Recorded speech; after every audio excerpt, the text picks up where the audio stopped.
What's up guys, it's Aaronitmar, and today we're back for Classic Mode Origins, this time analyzing every character from Fighter Pass 2. Like the first Fighter Pass, this second wave of DLC has incredible attention to detail put into every single Classic Mode fight, as they want to make sure that every aspect of each character pack is top quality. So let's jump into these Classic Mode Origins, starting with the 6th DLC fighter, Min Min. Min Min's classic mode is titled Arms at the Ready, and in Japanese, all those proud of their skills/arms gather round. This route focuses primarily on references to Min Min's home series of arms, pitting her against characters that can fill the role of different arms fighters. The first fight pits Min Min against two Mii brawlers wearing the full outfits for Springman and Ribbon Girl. These two Mii costumes were added in the base game due to arms not being released prior to the finalization of Smash Ultimate's roster. As a result, spirits, Mii costumes, and an assist trophy all had to suffice until Min Min's release as DLC. This fight takes place on Spring Stadium, which is also Springman's home stage in ARMS. The next fight sees Min Min take on Little Mac on the boxing ring. Little Mac could be a stand-in for an ARMS fighter here, but I like to think that instead this is a more broad reference. Little Mac comes from Punch-Out!, a game which puts the camera directly behind the player, showing Little Mac from behind. ARMS has a similar point of view, with the fighter facing away from the player to keep focus on the enemy. So this could be a little reference to both characters being from series that have similar camera setups and which involve punching. The stage for this fight is Boxing Ring, and the music is Sparring Ring, the theme for Springtron's stage in ARMS. Both stages in Smash and ARMS are based on boxing rings, so this is a nice reference as well. The third fight has Min Min take on a green Samus and a green Mega Man. Samus represents Dr. Coil, while Mega Man could represent Helix. Now Samus is rather straightforward, but that second one is a little strange, so let me explain. Helix was artificially created in a lab by Dr. Coil, and Mega Man similarly was artificially created in a lab by Dr. Light. So while the two don't really look like each other, both being created in a lab could be the origin for this fighter choice. Next is a fight against a giant white Donkey Kong. This fight is based off of Master Mummy, another fighter in ARMS who is similarly gigantic. The music for this fight is Mausoleum, the theme for Master Mummy's stage, so naturally this further cements the reference. The fifth fight has Min Min take on a horde battle of 5 yellow Robs and a 6th blue one. This fight has multiple references here, so sit tight because we're gonna be here for a minute. The color selection for these Robs has two potential fighter references. The yellow Robs bear a similarity to Mechanica, a fighter who uses a mech suit in order to fight, which, I don't know, kinda feels like cheating to me. The other fighter reference is a duo fighter, Bite and Bark. Their default color scheme is primarily blue with accents of yellow, and the reference is furthered by the fact that they are both robots just like Rob. So I guess if robots can compete, giant human-controlled mechs can too. I guess. The horde of robotic fighters in this battle also serves as a reference to 1-on-100 mode in ARMS. This is naturally a mode where you take on 100 dummies in an attempt to see how quickly you can wipe them. These dummies are robots that can fight back and are called the Cell, who take on an appearance of black with yellow accents, which is kinda similar to the yellow Rob colors. The penultimate fight sees Min Min take on Min Min. Being the only actual ARMS fighter, it makes sense this is a fight, though it could also serve as a reference to mirror matches in ARMS where players can both play as the same character. The boss fight is against Gallium. This serves as a reference to Headlock, the antagonist of ARMS. Headlock is a giant metal mask that was created as a part of a prototype armor project, but gained sentience and went on a rampage. Headlock can attach itself to other fighters to take control of them, allowing it to use 6 total arms against the player. Gallium is, I guess, similar, though the comparisons probably stop at big metal enemy that wants to attack you. Though the music for this fight is the ARMS Grand Prix Final Battle, which is the song that plays during the Grand Prix special match when the player fights a Headlock-controlled Max Brass. Steve's classic mode is titled Journey to the Far Lands, and in Japanese, In Search of the End of the World. Every fight in this route has Steve take on characters that represent enemy mobs from Minecraft. The English title of the route is based on a well-known glitch that previously existed in Minecraft. When Infinite World Generation was introduced, a bug would occur around 12.5 million blocks away from the world's spawn point. This crazy-looking terrain became known as the Far Lands and ended up becoming incredibly popular. So this is kind of a wild reference for a Smash Bros. Classic Mode title. The Japanese name is much more straightforward, being a possible reference to a Japanese-only Minecraft manga titled Minecraft: Journey to the End of the World. The first fight plops Steve in a horde battle against 4 zombies and 2 tiny zombies, representing the zombie mob from Minecraft, in which multiple can attack you at once, and the baby zombie, a smaller and faster variant of the regular zombie. The stage is Minecraft world, and specifically at nighttime, which is a nice extra detail as zombies spawn at night and start to burn up when it becomes daytime. The second fight is a battle against 4 Warriors with a villager and giant Rob serving as Steve's allies. The villager is the stand-in for a Minecraft villager, if the name wasn't clear enough, while the giant Rob is a reference to an iron golem, a mob that can often be found in villages acting as their guardian. The team of Warriors are a reference to pillagers, hostile mobs that will attack the player, villagers, and iron golems. And wouldn't you know it, that's what the allied team represents. Next up is a fight against 3 white tunic links, again on Minecraft world at night. These links represent another mob that dies in the sun, the skeleton. The color picked here is the best match for the white skeletons, and the links will generally only use their bows, using the same weapon that the skeletons use in Minecraft. And then we have a fight against 3 tiny blue pits and a Robin. Robin is a stand-in for an evoker, a type of illager that can use magic attacks. One of these attacks spawns Vexes, which are small blue flying mobs that are fairly weak, which is why every pit is blue and has quite low HP. The fight taking place on Luigi's Mansion is a reference to the woodland mansion structure that evokers spawn at. Next up is a fight against 2 giant white Kirbys and 2 tiny pink King K. Rules. The giant Kirbys represent ghasts, giant ghost-like mobs, while the King K. Rules represent piglins, mobs that will attack the player unless they are equipped with 1 piece of gold armor. Both of these mobs are found in the Nether, an alternate dimension containing fire and lava. As a result, this fight takes place on Norfair, which is a stage with very similar aesthetics to the Nether. The penultimate fight pits Steve against 4 giant Endermen. This is a straightforward reference to the Endermen from Minecraft. But the reason they're giant is because the Smash model shrinks them down in order to have them fit the normal proportions of the other skins. So this gigantifying is an attempt to make them a bit closer to their Origin game counterparts.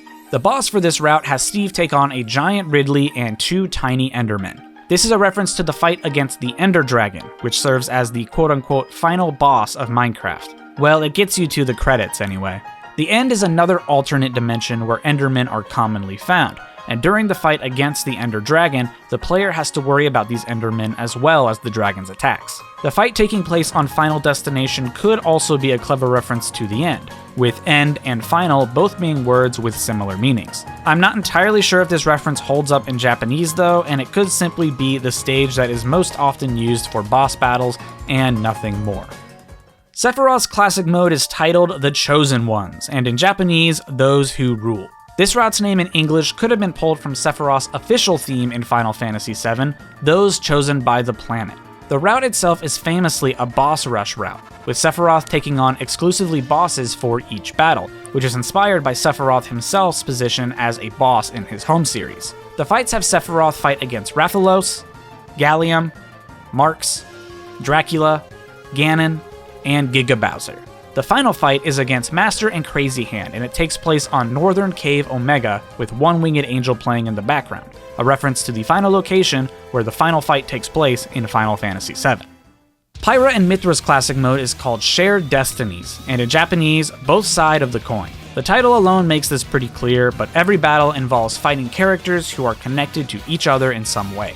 This is meant to be an analog to Pyra and Mithra, who are of course 2 beings that occupy one blade. The first fight is against Zelda and Sheik.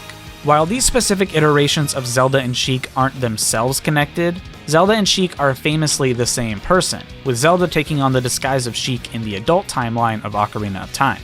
This could also be a Smash reference, with Zelda and Sheik previously being capable of transforming into one another with one of her special moves, a function that they no longer have, but one that Pyra and Mithra now do. This fight takes place on Temple Battlefield form, and the only items that will spawn are ones that can be associated with the Zelda series. The next fight is against Samus and Dark Samus. In this case, Dark Samus is a literal clone of Samus, originally being Metroid Prime before stealing bits of Samus's DNA in order to take on a new form. Also, Dark Samus is of course a clone in Smash. In this fight, the only item that spawns is the Screw Attack, which is coincidentally the only item that originates from the Metroid series. Next, they take on Pit and Dark Pit. This again is an instance of a character fighting alongside its literal clone. Dark Pit was created by the Mirror of Truth, which has the ability to clone a being into its exact opposite, and it did just that with Pit. This fight features items that originate from the Kid Icarus series.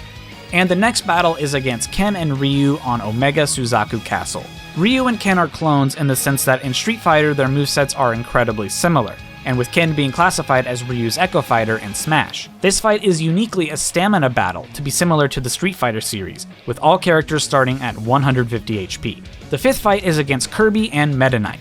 Meta Knight is seen as an anti-hero in the Kirby series, serving as both an antagonist to Kirby but also as an ally. The unique thing about Meta Knight is that he is very similar to Kirby, although it's unclear if he's of the same species or a related species. Smash has given these characters similar color schemes to each other just to emphasize this relationship, so it makes sense that this one is one of the included fights in this route. This fight also features items from the Kirby series like the Star Rod and Warp Star. The penultimate fight is against Link and Dark Link. Dark Link has made multiple appearances throughout the Zelda canon, but this fight in particular is most likely a reference to the Ocarina of Time fight, where Link had to fight a dark clone of himself, and this reference all lies in the stage. The stage this fight takes place on is Fountain of Dreams, which has water on the stage reflecting everything going on. This is a parallel to the room where the Dark Link fight takes place in Ocarina of Time, where water is also on the ground. And the final fight in a route all about pairs of opponents, you know it's none other than Master and Crazy Hand. These two are always fought at the end, regardless of what intensity you enter the fight at, which I guess makes sense, but that doesn't mean I have to like it.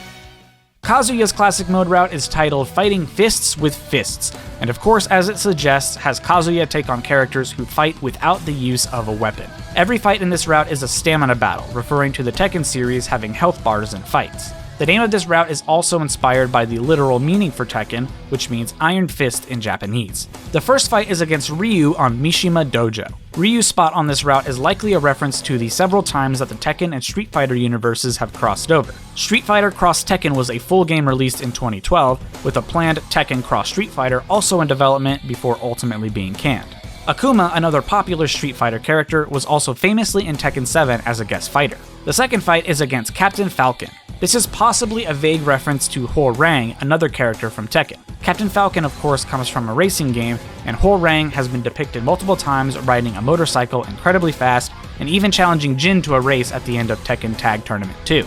The Wii U version of that game also featured a Captain Falcon costume for several of the characters, which could also be referenced here as well. The next fight is against Little Mac, who represents Steve Fox. Steve Fox is a boxer in the Tekken universe, so obviously Little Mac is the perfect stand-in for him. The fourth fight is a fairly unique one against Donkey Kong and King K. Rool, using the black and blue costumes respectively. These are a reference to Roger and Alex, which is a very weird story in Tekken. Roger is a kangaroo who was genetically engineered with the ability to fight. Alex, meanwhile, is a genetically modified dinosaur who was revived using DNA from fossilized insects, which was then spliced with kangaroo DNA to fill in the gaps. And then for some reason they taught him to fight as well. While DK is a pretty loose stand-in for a kangaroo, King K. Rool being Alex is fairly undeniable, and with Alex and Roger being so closely related, DK being Roger is still a pretty safe bet. The following fight is against Lucario. Lucario is a fighting steel-type Pokemon, so you could say that he is the literal embodiment of the phrase Iron Fist. On top of that, Lucario was one of the playable Pokemon in Pokken Tournament, a Pokemon fighting game that was inspired by Tekken and developed by Bandai Namco, the company that develops Tekken. After that, Kazuya takes on 6 Mii Brawlers that are all wearing the Bionic Helmet and armor. This is a reference to Jack, a series of robots that are routinely upgraded in each entry of the Tekken series, with a number appended at the end. The boss fight for this route is fairly unique. It first starts with Kazuya fighting against another Kazuya but in his red outfit. Upon the first Kazuya's defeat, a metal Kazuya spawns and must be defeated. This is a reference to Tekken 7's final boss fight, where Heihachi fights Kazuya in his normal form before Kazuya takes on his Sicko Devil form. The fight also takes place on a volcano stage, so the choice of Castle Siege's underground cavern section is a nice touch as well. And finally, we have Sora's classic mode route, which is titled The Light That Clears the Darkness, a name that is based on the nature of the forces of light and darkness within the Kingdom Hearts series. Most of the fights in this route are in stamina mode, pulling from the Kingdom Hearts game's combat system. The first fight is against Dark Link and Dark Young Link. It's possible that this is just a reference to characters that turn evil, but a specific character that does this is Riku in Kingdom Hearts 1. He gets tempted and consumed by darkness, which could be represented by Young Link, before his body transforms into Ansem, Seeker of Darkness, which could be represented by the older, regular Link. The second fight is against a horde of Mr. Game & Watches, 5 normal, 2 large, and 1 giant. These are likely a reference to basic Heartless grunts that are fought in Kingdom Hearts, specifically the most common Heartless type of Shadows and their more powerful form of Neo Shadows. Additionally, the use of Game & Watch here could be a cute little joke to the fact that Mr. Game & Watch's down air has him pull out a key as an attack, which has often been called a Keyblade by fans. The next fight is against Cloud on Colosseum. This pulls from the plot point of Kingdom Hearts 1, which has Sora fight against Cloud in a tournament at Olympus Coliseum. Hey, see what they did there, huh, with that stage name? Cloud is also in his Advent Children costume, which is based on how he looks in Kingdom Hearts 2. Obviously, there isn't really anything similar to his Kingdom Hearts 1 appearance because, well, it looks like that. So the Kingdom Hearts 2 appearance works just fine here. Following this is a fight against a variety of Robins. The battle here represents members of Organization 13 who famously wear black robes, which offer them protection from having their hearts corrupted when they use darkness to travel across different worlds. The stage could represent Castle Oblivion, which is where Organization 13 as a group was introduced in Kingdom Hearts Chain of Memories. The fifth fight is against a giant Ganondorf using the color palette with white hair. Giant enemies in Kingdom Hearts are a staple, and so Giant Ganondorf could be a stand-in for any of these enemies. But the song playing on this fight is Destiny's Force, a theme that plays specifically during a boss fight against the Darkside Heartless. But I don't think the color option here is a coincidence either, as characters with white hair are common as well, with the primary antagonist and his many different forms all possessing white hair. So I guess you could say Ganondorf got Ganon-Norded. The second to last fight pits Sora up against a Metal Sora on the Dive to Heart transformation of Hollow Bastion, specifically on the Sora variant. This fight represents Riku's fight in Kingdom Hearts Dream Drop Distance against the armored Ventus Nightmare. Just before Sora is consumed completely by darkness, Ventus's light inside of his heart protects him, and this Keyblade armor materializes and protects him from being completely consumed. So Riku is really taking on Sora in this fight, and the armor is represented by Sora being metal in the Smash Bros. Fight. And the final boss fight is against both Master and Crazy Hand, regardless of intensity. This could be a reference to any number of giant opponents that Sora fights throughout Kingdom Hearts, or they could have just done their default and ended on the hands. I wouldn't be surprised either way, honestly. And those are all of the classic modes for characters that were released in Fighter Pass 2. For better or worse, I pretty much like most of the routes for the characters in Smash Ultimate's classic mode, despite most of them ending on Master and Crazy Hand. I would love to know your guys' thoughts on the Fighter Pass 2 classic modes, but also just any classic mode in general. Does your favorite character have a really good one? Do you think you'd rework it? Let me know down in the comments below. Thank you guys so much for watching. If you enjoyed, please be sure to like and be sure to subscribe, and I will see you guys next time. Peace out, and I hope you guys have an awesome day.